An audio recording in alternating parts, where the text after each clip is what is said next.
The real King Arthur. The mystical tale of King Arthur is one of the great themes of British literature.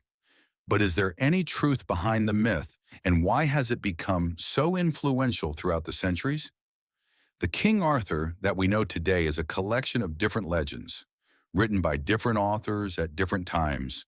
They are all united by the common theme that King Arthur was a 5th century British general who fought against Anglo-Saxon tribes and ensured that Britain remained a paradise of the West. The first mention of King Arthur is in the History of the Britons, penned in 830 and attributed to an author called Nennius. He writes, "Then in those days Arthur fought against them with the kings of the Britons, but he was commander in those battles."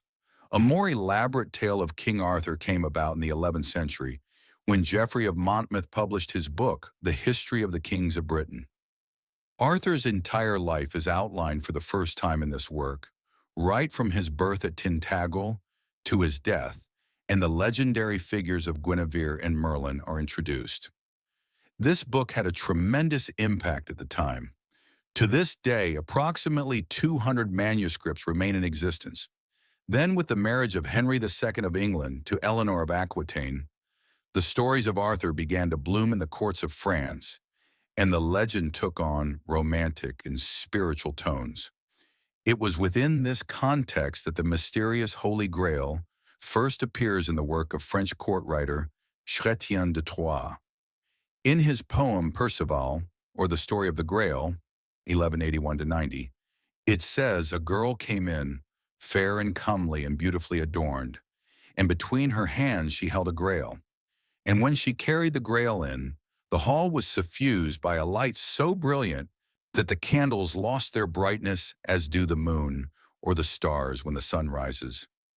The tales of King Arthur became so embedded in the minds of the British people that by the time Henry VIII came to the throne in 1509, he commissioned the Winchester Round Table of Edward III to be repainted, with himself depicted at the top as a latter-day Arthur, a Christian emperor and head of the British Empire.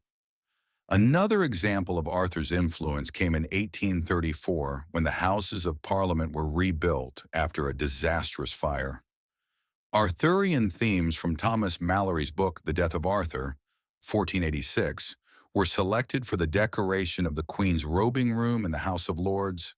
Today, the myth has lost none of its appeal and is still the subject of many books and films. However, despite the entrenchment of Arthur within Celtic folklore, evidence of his actual existence is slim. In the histories of the time, there is no mention of an Arthur. The one contemporary source, The Ruin and Conquest of Britain, written by the British monk and historian Gildas, gives somebody else's name altogether as the leader of the Britons, nor does Arthur appear in any of the kings list at the time.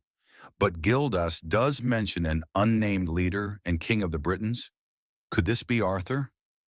The consensus amongst most historians is that Arthur probably did exist, either as an individual or a composite of several individuals.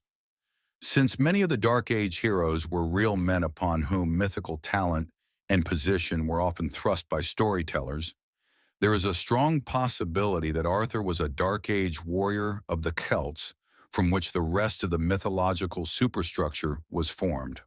Why, in light of no concrete evidence, has Arthur featured so heavily in British mythology? One explanation offered is that the figure of Arthur has come to represent British history in its entirety, the stories acting as a way of explaining how Britain has come to be, especially in reference to the relationship between the Saxons and the Celts. Certainly, the story has proven particularly popular during times of social unrest due to its unfaltering moral stability. If the past hundreds of years are anything to go by, the story of King Arthur shows no signs of losing any of its magnetism. Thanks for watching, and subscribe, please.